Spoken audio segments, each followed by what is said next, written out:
नीलम cassettes दिशा हमर नमस्कार। दर्शक लोकन ए चैनल का सब्सक्राइब करवा के लेल लाल बटन का दबाओ आ तकर बाद घंटी पर क्लिक क के नव नव मैथिली गीतक आनंद उठाओ।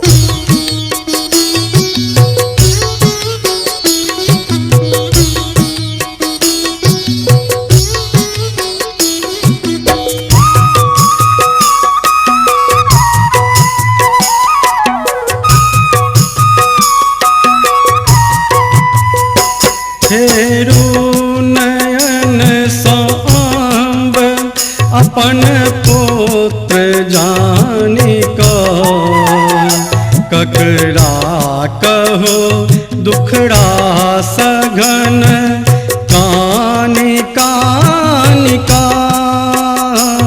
हेरु नयन सांब अपन पुत्र जानी का ककरा कहो दुखड़ा सघन कानी कानी का हेरु नयन सांब।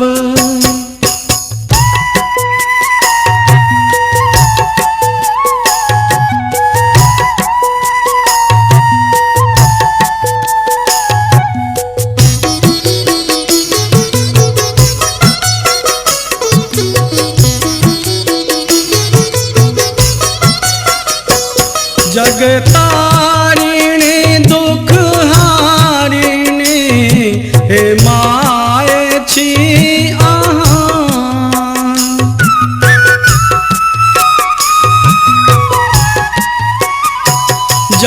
जगतारिणी दुख हारिणी हे माए छी अहाँ। माताक चरण छोड़ी शरण जाई हम कहाँ।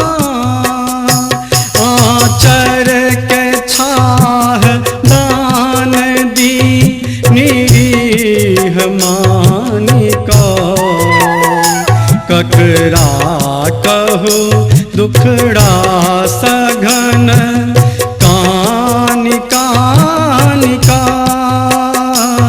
हेरु नयन सांब अपन पुत्र जानी का ककरा कहो दुखड़ा सघन कानी कानी का हेरु नयन सांब।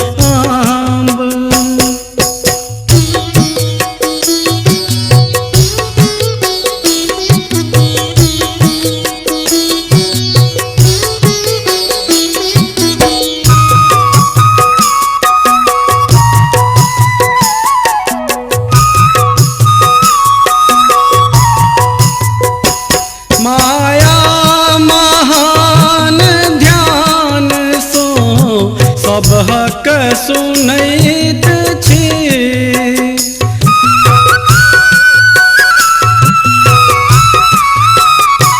माया महान ध्यान सो सब हक सुनैत छी।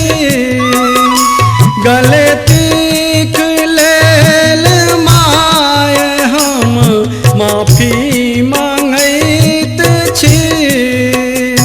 दारुण कथा अति दीन के सुनियो अकानी का ककरा कहो दुखड़ा सघन कानी कानी का हेरु नयन सांब अपन पुत्र जानी का ककरा कहो दुखड़ा सघन कानी कानी का हेरु नयन सांब।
ककरा कहो दुखड़ा सघन कानि कानि का